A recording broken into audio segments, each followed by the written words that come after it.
Welcome, folks. Fred Gleek here again with Bill DeWeese. Bill, I know that you claim not to have a lot to say today with your week, but I want to hear it. We'll find some things. Okay, I made 2263 this week, 3500 last week, 2263 this week. I was talking to Mallory earlier today, and she said these past 6 weeks have been far, far slower than what we had experienced last year. So, And do you know that Lance Tamashiro has got an explanation he feels for that? Have you seen what he said recently within the group? no, I don't think. Um, he posted a video that went about 30 minutes long in which he talked about a few different things. One was what he called a comparison mindset, and the other one is where he talked specifically about VO and how Fiverr is aggressively going after the same target market as the pay-to-play sites. Mm. And he said that he has heard rumblings in the community about how things are off, what you're describing exactly. No, And and I have no doubt that he's right. I can tell you this: I have not seen any slowdown on well, no, actually, I shouldn't say that. I have seen a slowdown on private auditions. I have not seen a slowdown on what we'll call the cattle call auditions. But I have seen that. That is a noticeable change. But that just means I have to adjust my approach. But I am, speaking of adjusting approaches, you always have to be open to new information. And you've got to see where everybody's going. And that's the problem with, some of the, we'll call them old timers. They're not doing what I have been doing because they didn't go where the puck went, as the great Wayne Gretzky once said. He doesn't go to where the puck is, he goes to where it's going.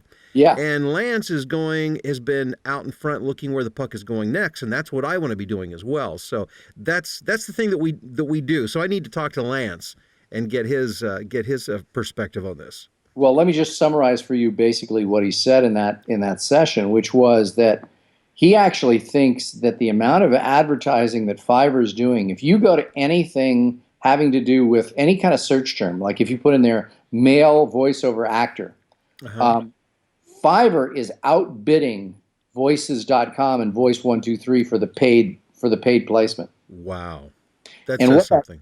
what that means is, and he didn't say, again, he was trying to be a tiptoe around this because he has a rep specifically in that market. But what he's saying is that Fiverr is understanding that, and Lance predicts that within 2 years, pay-to-play sites, may have some problems. Now, who knows what the future brings? But it apparently Fiverr is aggressively going after that group.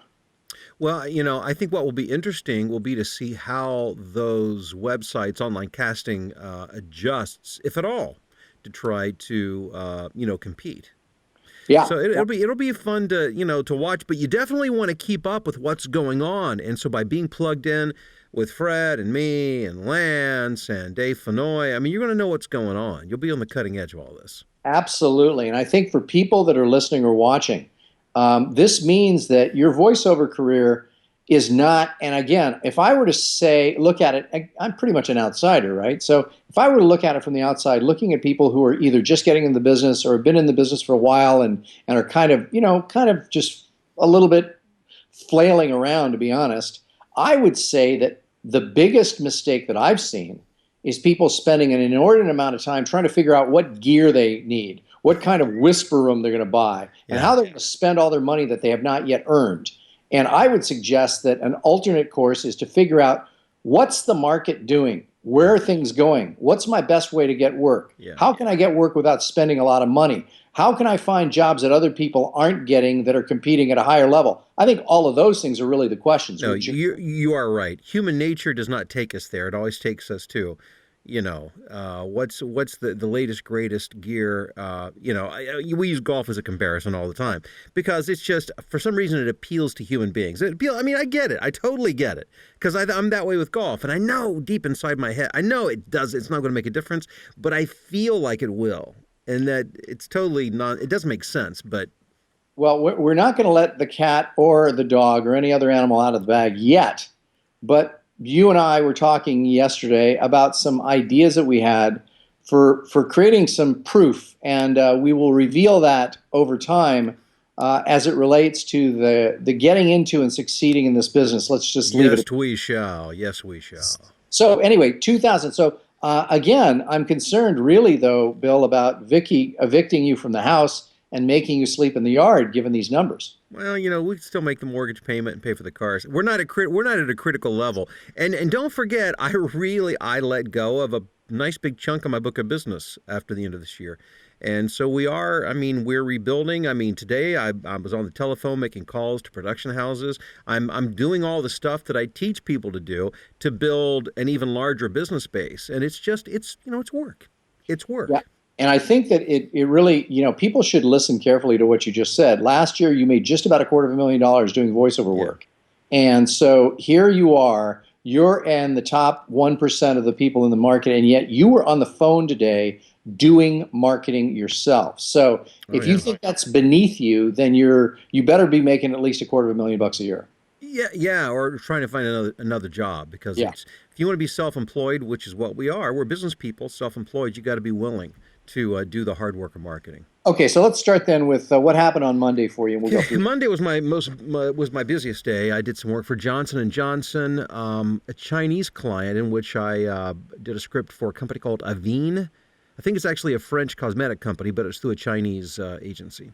Hmm, So I also did a project for it was training medical personnel about Legionnaire's disease prevention. all right. New Mexico PBS promos for them. I did a script for AmeriCare. It had something to do with bed bugs. I don't remember the specifics. I'm just looking at my notes. Bed Well, bugs. it's kind of making me itchy right now. And then also, I did an explainer video for something called Helix. I think it was a technology related thing. Okay, before you move on to Tuesday, let's point out something. I've noticed a pattern here, which is that in general, if there is going to be one day that's your big day, it's oftentimes Monday, correct? Yes, Monday's typically one of the biggest days. Yes. And that's obviously because people, from Friday and Thursday that were getting it together have now decided, okay, first of the week, we got to get this done. Is that it? Yeah, and it also reflects things that come in Friday night through Sunday night. Got it. Now, do you check? That's a good thing to ask then. Do you check your email throughout the weekend to see if something urgent has come in? I do only out of curiosity. I typically don't do the work, but I like to let clients know that I received it. So that's why I do. Well, my thought would be, would it not be a good idea to have, state the hours that are basically your weekend, and if a client wants something done then to charge them double scale? Um, hmm. That's an interesting. That's an interesting suggestion. I'll be And that's honest with you. I have not thought of doing that. And that's what I'm here for. I'm here for interesting suggestions because, as an outside business person, I would think the following, which is if somebody really needs something done and you really value your weekends and spending time with the kids and the grandkids, then it would be possible to drag you out of the backyard and into the booth for an occasional client who's willing to pay obnoxious rates. Yeah, and sometimes actually I'll just do it because if it's a good client, I want to keep the client. The thing that would make me a little nervous about doing that is that it is such a commodity market that it's not that hard to replace somebody with somebody else because budget unless you're dealing with a really big client, budgets tend to be very price sensitive. Okay. So, but you could feel it out, and I'm sure there are some clients where you could get by with that. Yeah, well, just a suggestion. Again, I don't know the market well enough to really make a definitive. No, I think it's a good suggestion. I think you just have to be careful with who you pitch that to. Got it. Okay, so then Tuesday, what happened? I did a HR and business solutions thing, narration, SAP Success Factors. That was the product. I did some Walmart training.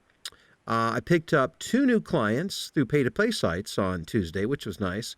On Voice 123, I picked up a client called. Oh no, it was actually I did a thing for John. It's John Deere Golf. They're marketing to golf courses, and actually, a little story behind that. I thought that I landed the job, but I just found out that actually it's they didn't tell me this, but there's two people that they're basically demoing for the end client. I thought that they were just having me do it, and then they were going to dial in the read through the client. But then I find out when I follow up, oh, we've got another guy too that they're listening to. So there's a chance that I won't get that, but we'll see. Ah, well, Hope, you better let them know about your passion for golf and send them another copy of some of that PGA work that you did. yeah, for real. And then I did something that I got through voices.com for a company called AdTran. For those of you who are really into voices.com, you might find this interesting. I was a 60% voice match for that project. Not an 80, not a 100, not a 100%. I was a 60% voice match. So But being so then, if you're in their kind of premium, did they request you, or that wasn't a cattle call, obviously, um or I don't was it? know. Actually, it may have been. I'm trying to remember. Because I don't think at a 60% match they would probably have done a private audition, right? Well, that's what I'm thinking. That typically wouldn't happen that way, but in all honesty, I can't remember off the top of my head. Got it. I Okay, don't so know. that's Tuesday, and there's some interesting facts there. What about Wednesday? Wednesday, I started off with a new client through Voice 123. It was the Family Worship Center podcast, introduction and outro. It's for a church someplace. Hired Okay, me a couple $100 to do an intro and outro for them. I did an TV edumercial for FKD Therapies. It's gene therapy. I did an explainer video about setting up 403B retirement plans for nonprofits. I did more Walmart training on Wednesday. Thursday, did yet more Walmart training. Been busy with Walmart stuff this week. And that was the only job I had on Thursday. And then today I recorded a couple things, a Metler Toledo training script. I do work for them on a regular basis. And then I did some on hold recording, including Alamo National Car. got it. And that's it. Well, there you have it. A lot of stuff, but I'm also curious as to when you're obviously the biggest best work that you can get in most cases would be work that you get direct. I know that you've got now BillDeWeese.com has been set up by Lance Tamashiro, right? Yes.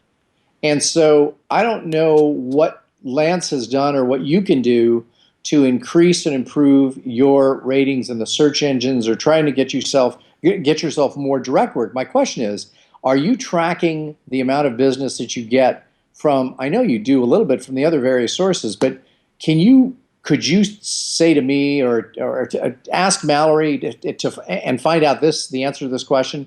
What percentage of our work as voiceover people in the Bill DeWeese business is coming from sources where you don't have to pay any commission? Oh, I see what you're saying.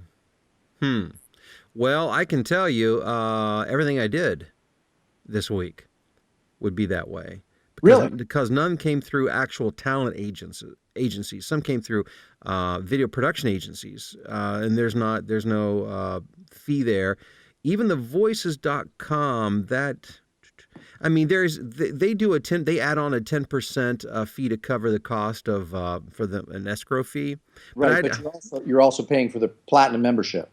oh, I see what you're saying. Yes. Okay. Never mind. Well, yeah. Excluding that, I wasn't even thinking about that. Yeah, that's Right. So pretty in other pricey. words, if you could get, I mean, the goal of, everyone is to get enough voiceover business so that they can do that full time. And then once you get it full time, then obviously you want to get more business and increase your prices. And then when you do that, I would think the next step is to get more business direct so that you don't have to pay out any commissions. Obviously, your goal would be to have people coming to you via your website, not having to pay premium memberships at pay-to-play sites, not having to pay anyone anything, including agents, and have everyone come to you direct. I mean, yeah, I guess in a perfect world that would be great. I'll be honest with you, I never think about it that way. I don't mind paying agents if they can, because they can bring me work I may not get any other way, Oh, pay to play. no, totally. But But if yeah, sure. I mean, if I could be, if you search voiceover on Google and I was the first thing that popped up, yeah, absolutely. I'll take that any day of the week. got it. Okay, well, there's a lot of good information we've covered here today. Anything else you want to add?